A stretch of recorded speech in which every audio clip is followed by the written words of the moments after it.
Welcome to the Issues of Sports. I am your host, Evan McCaffrey, along with the Rude Dog, Rudy Reyes. And today's topic, we are talking about the huge trade that just went down in the NFL between the San Francisco 49ers and the Carolina Panthers, as CMC, Christian McCaffrey, was traded to the San Francisco 49ers from Carolina, who are in rebuilding mode, as they also traded away Robbie Anderson this week to the Arizona Cardinals.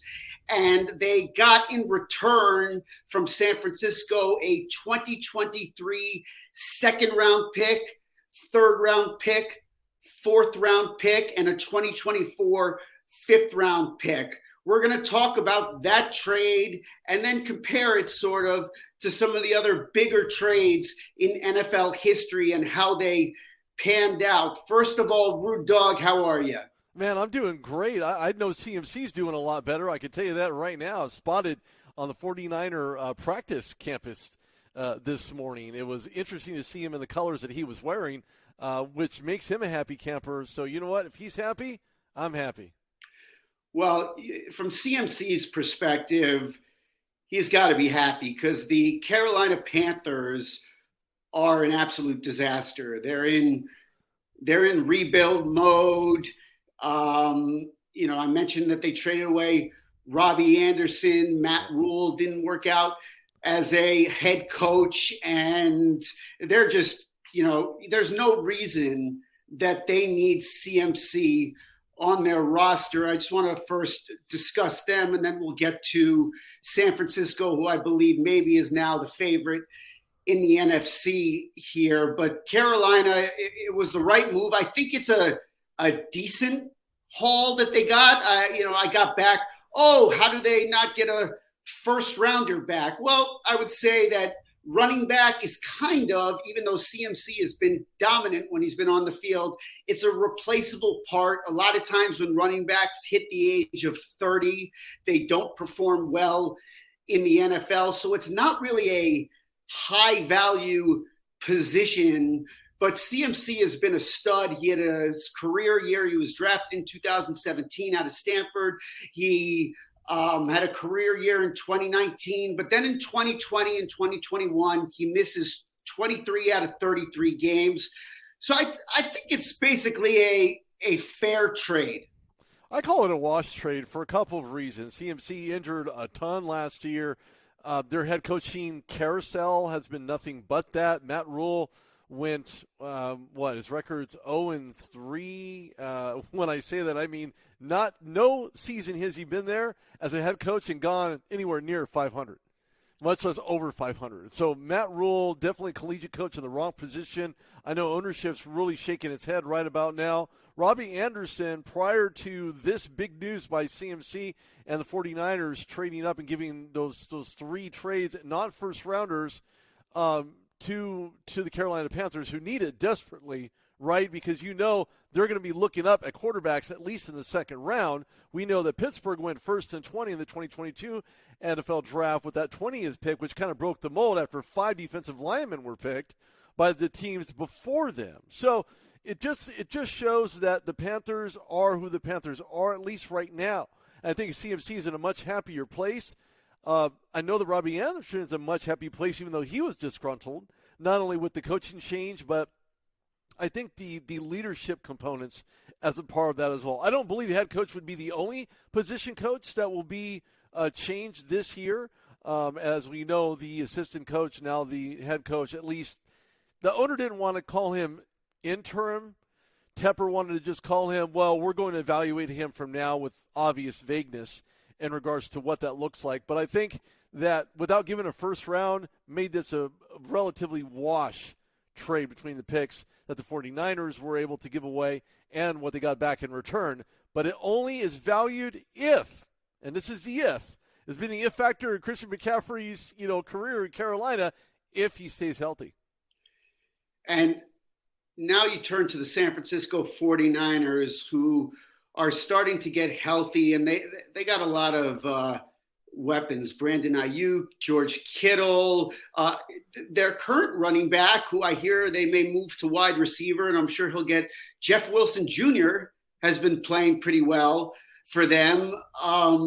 Jimmy Garoppolo is now back in there after Trey Lance. I mean, maybe Jimmy Garoppolo is the biggest question with the San Francisco 49ers here as they press forward. And I please let me not forget to mention Deebo Samuel. So they got a lot of weapons now. And as you look at the NFC, especially the NFC West, is Arizona won last night over the Saints to move to 3-4. So all the teams are pretty close together. The Rams are the defending champion, but they don't look great this year. I don't know why. I don't want to say that I've spent tons of time watching them, but I think San Francisco in the NFC, now are they better than Kansas City, who they're playing this weekend, and Buffalo? I'm not so sure, but we're just talking about their conference. I would say that they are probably at the head of the conference. I mean, the New York Giants, you go to the East, that's much better, but they're not proven. No, and the Giants still have a long way to go. I mean, look, the quarterback is only 1 year after being drafted 2 years ago and finally having a decent year, even though he missed some time with a high ankle sprain. I think when you look at Daniel Jones, he's becoming a product of Brian Daboll's former quarterback, and we know who that is with Josh Allen running all over the place with that hurdle. Oh, my gosh, are you kidding me? Those types of plays is something that Daniel Jones may not arrive at, making hurdles and jumps, things of that nature. I think that's just out of his character, maybe athleticism in a combination of those two. But when you move back to the West, I think the 49ers are basically right there near the top, if not the top of the NFC West. Now, I take nothing away from Seattle and their move to not only have Geno Smith start as their quarterback, but it wasn't much of a contest when you look at what Drew Lock did in preseason football, as well as training camp and scrimmage games and such. Practices maybe didn't go as planned. But I think the 49ers are getting healthy at the right time. I don't foresee them taking any step backwards, albeit injuries to guys like Deebo Samuel. Kittle goes back to IR. Things like that would really handicap them greatly. The Rams are slipping to the back seat. They really are. It's offensive line play. It's the fact that Matthew Stafford does not have the weapons that he had last year. You're missing Von Miller on the defensive side of the ball, now in Buffalo, the aforementioned Bills. I just think that the Rams are missing the element, almost the killer instinct. And I don't want to call it a Super Bowl hangover, but that actually is what it should be, considered a Super Bowl hangover. But when you look at the 49ers, they're just getting healthy at the right time. They have more of a complete team. Jimmy Garoppolo is stepping in for an injured Trey Lance. We know what this team is going to look like this year, but what is it going to look like next year moving forward when the tables kind of shift? Are they going to sign Jimmy Garoppolo to a longer deal because he doesn't want to leave San Francisco? We know that. He's very familiar with the Shanahan system. He's comfortable with it. If Trey Lance is healthy and he's ready to go, could be a quarterback shootout there in 49ers training camp in 2023. Yeah, well, I mean, not to get off topic, but Garoppolo, I feel like the rap on him is not that he's not good, but sometimes he just makes bad decisions in key moments, and that's why people are not fully on board with Jimmy G. Like, I don't know if he's panned out. He was so hyped. And, of course, you go back when he was with the Patriots, did Bill Belichick really want him to supplant Tom Brady? And he was overpowered there. So Garoppolo gets traded away. But I mean, he's good. He makes a lot of money, but can you trust him? That seems to be, and maybe now with somebody like McCaffrey, who is explosive, exciting. He can do things that not a lot of players can do. The 49ers will be a force to be reckoned with. Well, they will. And here's where the 49ers will actually separate themselves. They're going to get healthier. They're going to get better. They're going to incorporate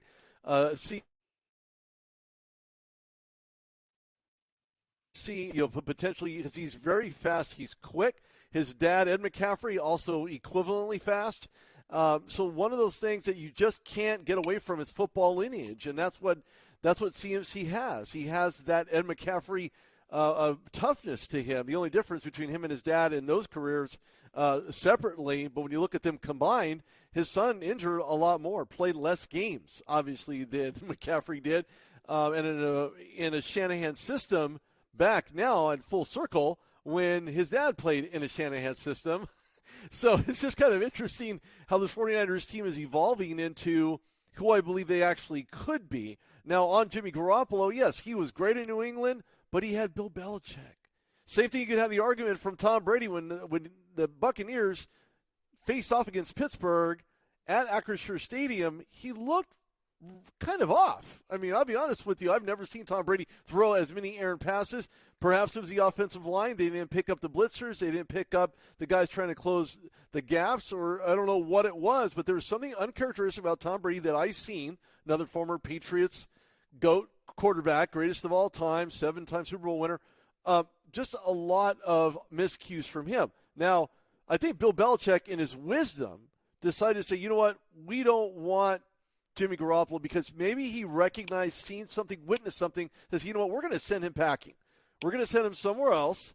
We want X, Y, and Z draft picks, and that's exactly what they received. So he goes over to the 49ers. He coughs up the ball to the Rams in an NFC championship game, and guess what? They go to the Super Bowl and win a Super Bowl ring. So I think Jimmy G, as good as he is, has to stay away from those types of indecisive tosses, the cough-ups, as I like to say. And I hate to say that. It just sounds so horrible. It's got a terrible connotation to it. But at the same token, I think if the 49ers stay on track, Jimmy Garoppolo plays much better ball this year and doesn't give up the ball when he shouldn't, which is no time at all. Throw the ball away. Use your check down if it's not, if it's a touchdown, whatever it is. Just get rid of the ball. Play better ball. I think the 49ers certainly are onto something. So this episode of the Issues of Sports is the CMC trade and other similar trades in NFL history and kind of how they played out. And the first one that occurred to me last night was, speaking of the Rams, was when they acquired Marshall Faulk, who was a very good running back for the Indianapolis Colts. And it was after the 98 season in 1999, the beginning of 99, they get Marshall Faulk for a 2nd and 5th round pick from the Colts. The Rams go on to win the Super Bowl, the greatest show on turf that year, with Kurt Warner, Isaac Bruce, Torrey Holt, Roland Williams, so the whole cast of characters. But Faulk certainly was the most explosive star of them all, even including Isaac Bruce, in my opinion.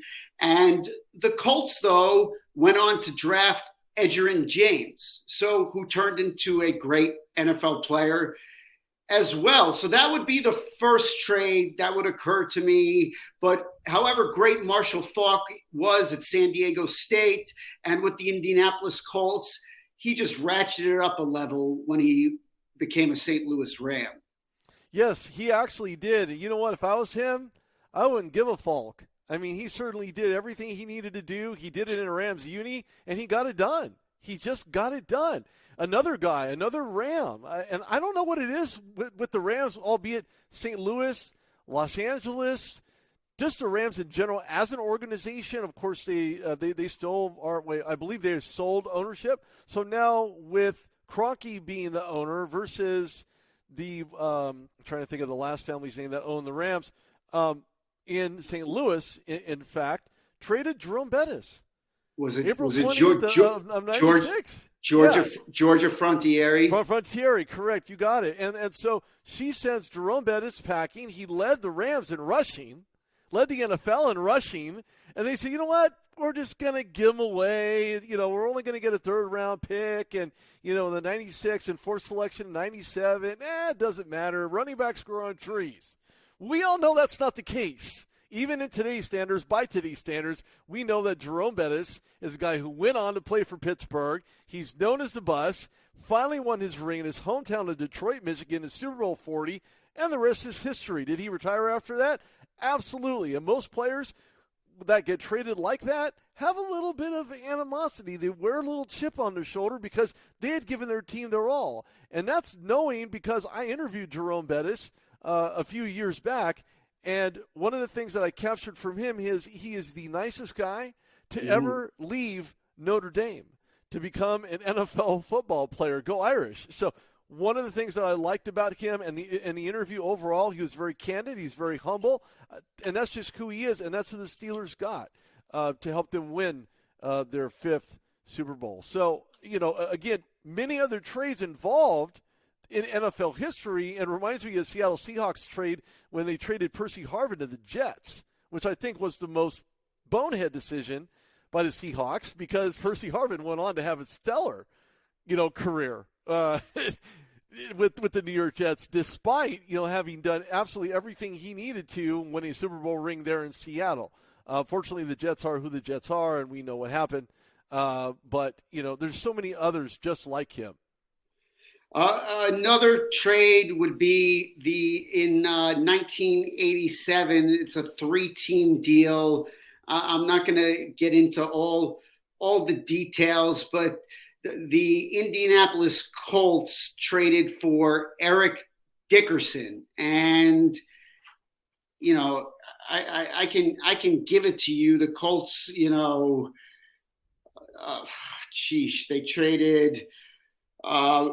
they traded running back Greg Bell. Then they traded Bell and 3 draft picks, as well as their first and second round picks in 1988, their second rounder in 1989, and running back Owen Gill to the Rams in exchange for Dickerson, who, listen, I'm not saying those players turned out to be great, but I don't think really Dickerson turned out to be great. So, the results here are all over the map as far as, what's going to happen here and how it's going to play out with Christian McCaffrey. But, the Dickerson trade, and we'll get to the if you want to say, clearly the worst trade of all time. There's no secret. It's Herschel Walker, who's running for the state Senate in Georgia right now. But as the Minnesota Vikings, the Dallas Cowboys traded him away, and we'll get to that. But let's start with Dickerson. So one thing that I do know about Eric Dickerson, I also had a chance to interview him. And Eric Dickerson, again, another humble guy, a very Hall of Famer. There's no doubt about it. One thing I did learn about Eric Dickerson is that he knew what he had. He was very upset in regards to that trade. I don't believe that they should have even thought about trading Eric Dickerson. But again, it's lack of having a conscience to understand, look, this guy is who he is, and he's not going to change anything about himself, coming from a very humble life that he had living with his mom as a single-parent household. Just one thing that I really like about Eric Dickerson from the standpoint of football lineage is that he is a guy to be reckoned with. I mean, he does have a little bit of, swag to him, but that's his personality. That's his attitude, right? So me and him sharing the same birthday month, I don't know if it's an attitude that I certainly have, but something Eric Dickerson certainly possesses is his ability to just get it done. And he did it with the Rams until 86, and then traded off to Indianapolis, where he still had a really decent career. But again, one of those things where once you get to the 3rd team, and now the 4th team in Atlanta, before that it was the Raiders, one thing that you'll always remember about Eric Dickerson, if you ever have a chance to meet him, Evan, is that he's going to say it like it is, bottom line. And I think that trade was indicative of running backs, inclusive, talking about running backs, Jerome Bettis being traded, even the Marshawn Lynch trade as well, him getting sent from Seattle to Buffalo, right? So, so it just goes to show that reverse, Buffalo to Seattle. Seattle. So that right there worked out. But it goes to show that running backs still have a commodity within the NFL framework that almost can never be erased. I mean, who's going to kick the ball? Your custodian? I mean, it's got to be a punter. It's got to be a field goal kicker. It's got to be that kind of guy, and that individual to really get that done. because without him, you have nobody. Then you start getting backup kickers that aren't really kickers. They played maybe, 6 months in college as a kicker, and here they are in an NFL game maybe to win it or lose it for a team when they haven't kicked a ball in a good, 8 years. I don't know.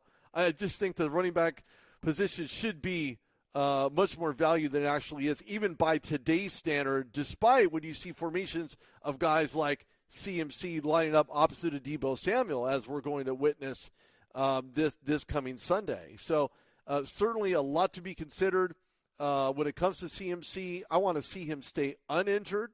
I want to see him stay healthy because I'm a player advocate first. I really believe that he has that talent and that skill set to really show what Carolina could have had they have held on to him and surrounded him with an actual drafted second, obviously, overall pick quarterback for their organization. Well, you mentioned Dickerson, and I have not interviewed him, but I have interviewed Jerome Bettis, and I've met him a few times, and he is a hell of a nice guy. There's no question about that. But Dickerson, when he was traded to the Colts weren't very good. So CMC is going to a good team. So, that helps as far as the fact that I think Dickerson kind of,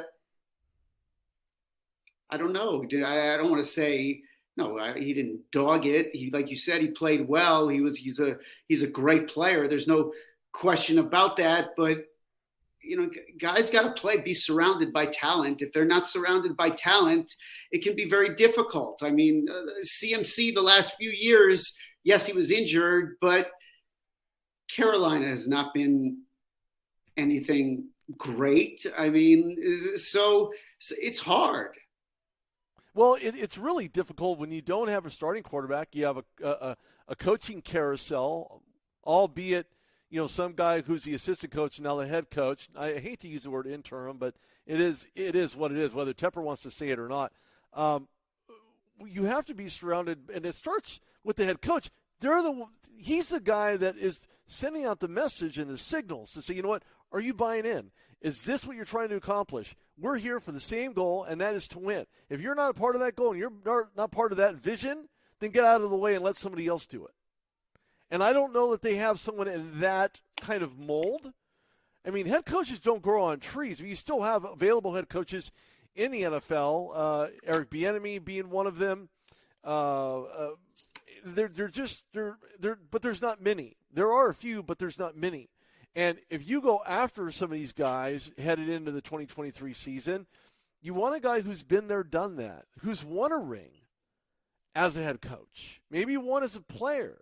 We see what happened with the great Dick LeBeau, ended up being, Detroit Lions Hall of Famer as a player, and then ultimately being voted into the Hall of Fame as a coach, as a defensive coach. So he utilized his knowledge and his understanding of the game to make the Fire Blitz what it is today. Is it used as often? Well, no. Maybe in the scheme of things, in a 3-4 or a 4-3, depending on how you look at it or whatever your team plays, certainly you can make the argument that you have to have the right talent surrounding him. To your point, Evan, you're right.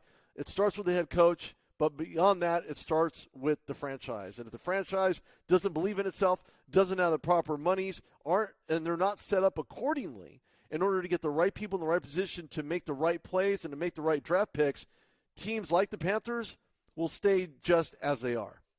So we mentioned the Herschel Walker trade, and this can be traced directly to the Dallas Cowboys dynasty in the 1990s. They won 3 Super Bowls in 92. In 93, they were Super Bowl champions. And then in 1995, they won again, beating the Pittsburgh Steelers. And that trade that really propelled it happened in 1989. It's the largest trade in NFL history. It involved 18 players and draft picks. It launched the Dallas Cowboys dynasty. So you had Herschel Walker. He had accounted for more than 2,000 all-purpose yards in 1988 for the Dallas Cowboys. But Jimmy Johnson was the head coach at the time of the Dallas Cowboys, and he knew he needed to build a team. Minnesota thought Walker was the last player it needed to make a Super Bowl. After intense negotiations, the Cowboys traded Herschel Walker along with their 3rd and 10th round picks in the 1990 draft, the San Diego Chargers 5th round pick, that same draft, and they acquired running back Darren Nelson, and their 3rd round pick, there's 18 players, so bear with me here, and their 3rd round pick in the 91 draft to Minnesota. The Vikings traded linebacker Jesse Solomon, linebacker David Howard, cornerback Isaiah Holt, defensive end Alex Stewart, Minnesota's 1st, 2nd, and 6th round picks in the 1990 draft, and a 2nd round pick in the 92 draft. However, the trade had a conditional draft picks option with 4 players Minnesota traded. If Johnson cut them before February 1st, 1990, the Cowboys would also get Minnesota's 1st and 2nd round picks in the 1991 draft. But he and Vikings general manager made a deal to lessen Minnesota's hit on the draft picks, and the Cowboys could keep those players. So Dallas then used the picks to trade and acquire players that included Emmitt Smith, Darren Woodson, Russell Maryland, and went on to win 3 Super Bowls in 4 seasons. 3 Super Bowls in 4 seasons. The Vikings only made the playoffs once with Walker, who never found his footing in Minnesota and signed with the Philadelphia Eagles in 1992. So that is the biggest. That's monstrous. That's absolutely monstrous. You know what? They're probably still collecting draft picks to this day because there's just that many. It's so condensed and so thick. When you think about the great train robberies it was actually called, it just lets you know that this was the biggest heist in NFL history when you look at what Jerry Jones had done then compared to the Minnesota Vikings and what they continue to do year after year after year after year after year. It just continues going. It's like that rabbit with the battery in it. You know, they're always going, always moving, but never going anywhere. And the Vikings still have yet to go anywhere. They faced off against the Steelers in the Super Bowl. That didn't work out too well. Purple people eaters look like gummy bears. I mean, it was nothing even relative. And to this day, the Minnesota Vikings are still trying to find their footing from an organizational standpoint. Yeah, they've won a division title here and there, but nothing major. And I think Herschel Walker, his career, so he went to Minnesota, then ended up signing with another team. It wasn't the right fit. And Herschel Walker himself probably scratches and laughs about this all the time when he's not in front trying to run for a gubernatorial candidate role. But I just think that this was a bigger win for Dallas than it would have ever been for Minnesota. But again, the list goes on and on and on in regards to who picks what, when, how, why, sometimes for the right reasons, sometimes for the wrong reasons. And we see this on an ongoing basis. But circling back around to this CMC trade, again, albeit CMC stays healthy, ready to go in this season, headed into Week 7 in the NFL, as we know there's not that many weeks left in the NFL season. Of course, they make it seem that way, and granted, it probably is with each game, and it's compacted and so on and so forth. This is probably the best trade for both parties moving forward. And again, only if CMC can stay healthy. Yeah, I would say that as far as where does this trade kind of fall in and there's other trades, Randy Moss, even Russell Wilson, you have Deshaun Watson going to Cleveland that we can get into, but I think we can leave it.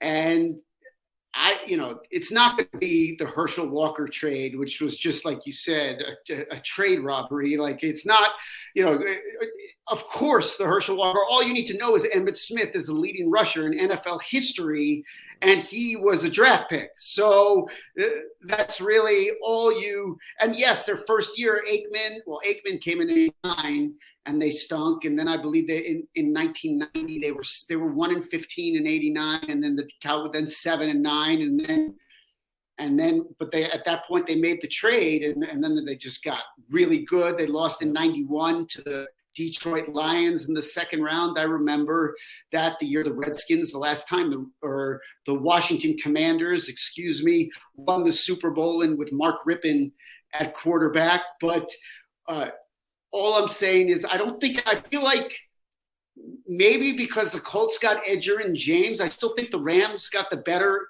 of that Falk deal.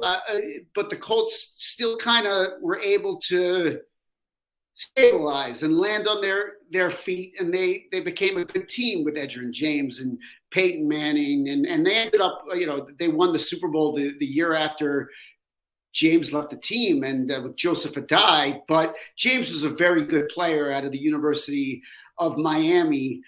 But I feel like the CMC trade is not the Herschel Walker trade, but maybe it's more along the lines of the Marshall Faulk trade. I feel like the Dickerson deal was a bad deal for the Indianapolis Colts. So I would say, on the continuum of bad deals, I would say you have the worst deal is the Walker trade. The Dickerson trade was a bad deal. That stunk up the joint. That was yeah. The Faulk trade was advantage Rams, but not horrid. Right. So I think CMC is not going to go down unless he's hurt all the time here. I mean, it has to play out. If he's hurt all the time, then advantage Carolina Panthers. But if he goes on and they win a Super Bowl, or if they win a Super Bowl, that's it. He's good. Like, it's almost like Tom Brady to the Bucs. Even if he stinks from here on out, he validated playing because he won a Super Bowl with Tampa. Right. So him going to Tampa was a good decision for the franchise. So it has to play out. Yeah, and I would like to see this play out in such a way that allows CMC not only from a health standpoint, but to stay healthy, right? Because if they go on to win a Super Bowl, as you said, I really think that this cements this trade as being a win for the 49ers and a loss if he is consistently injured to a point where there's no return. And at that point, it's a complete bust. But CMC's healthy. He's ready to go. I want to see what he brings to this 49ers team. It gives him many more options from the outside, maybe the inside, maybe in a halfback blocking set with a two-line RB behind the QB. I mean, it really is going to be based on schematics and what Shanahan is going to try to accomplish with him in the backfield. It's fun, isn't it? It's fun, though, to have these kinds of trades. And now, like you said, see what happens here, because, all right, the Panthers are going to go stink for a while, but CMC, how he plays, how the 49ers fare from a win-loss standpoint and into the playoffs. And that's not all on CMC, like you said. Jimmy G still has to do his part. But if he's electric, I mean, this could be something. Well, it could very well be. I want to see how this all plays out. Panthers are on an uphill battle, but they do have the picks that they need, and I think they're going to use them very systematically. I suspect ownership to be all over this right now to try to find their franchise quarterback. And see, here's the problem, and I'll leave you with this. Organizations and ownerships barely tip their fingers in water. There's one guy who does it year after year. Maybe it's to a point where he fails, and that's Jerry Jones. Hasn't been to a playoff since 95, hit a playoff game, but after that, it went Flatsville, USA. Ownership doesn't take any stock in any of that. They leave it to the professional. They leave it to the people. They have the money. They want the decision makers to be the ones that they trust, that they value. They value their football knowledge. They value the intermediaries to help make that decision as well, along with coaching staff. So you have a lot of fingers in the pie, and from a scout standpoint, they have to be able to identify the right quarterback for their system. Just like any of the other 31 NFL teams, if you have that combination and you can actually make that become a reality, you may have something.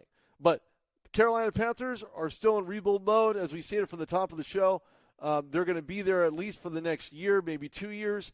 Depends on what they get for the Robbie Anderson trade, along with CMC and those draft picks accordingly. So I want to see what they actually do with it. I'm really interested to see how they're able to right the ship from an organizational standpoint and make something out of the picks that they've been given based on what they had given up.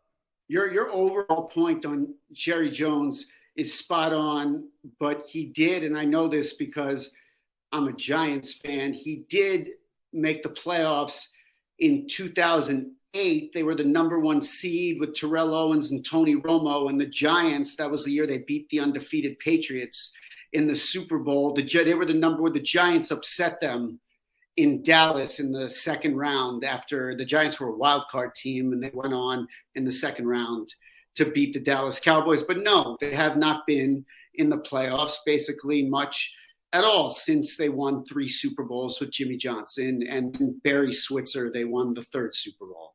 Right. That's correct. And so the point is they haven't been to a Super Bowl since 95. So they're stuck on 5. 49ers are stuck on 5. You only have 2 teams in NFL history that have 6 or more, and those are the Steelers and the New England Patriots. So, again, I want to see how they utilize CMC, what they're going to do with him in the backfield, maybe on the outside. But I think more importantly, I want to see what Carolina does with those picks. I'll be really interested as I'll be attending the NFL draft in 2023 to find out how they use those picks. And do they use them wisely? I think that's a bigger question above all else. Well, Rude Dog, it's wrapping up here the issues of sports, but you've sort of inspired me. So I used to go by the nickname E-Mak, short for Evan McCaffrey, when I did a show in St. Louis, the E-Mak show, and I kind of retired it. But since I've kind of teamed up with you, I feel like maybe I need to, Clark Kent, Superman, kind of bring back E-Mak, the E-Mak and Rude Dog show. I mean, I just, simple, short for Evan McCaffrey, but I'm gonna marinate on that. But I want you to know that you have brought that to the surface, like an old, like almost like that I want to get back to that. And you can never retire something that you named yourself. That's true. All right. So that's going to do it for an inspiring episode of the Issues of Sports. For Rudy, Rude Dog, Reyes, I'm Evan E-Mak McCaffrey, and we will see you on the next episode. Thanks, everybody. Thanks for tuning in. Like it, love it, share it. We appreciate it. Thanks for tuning in.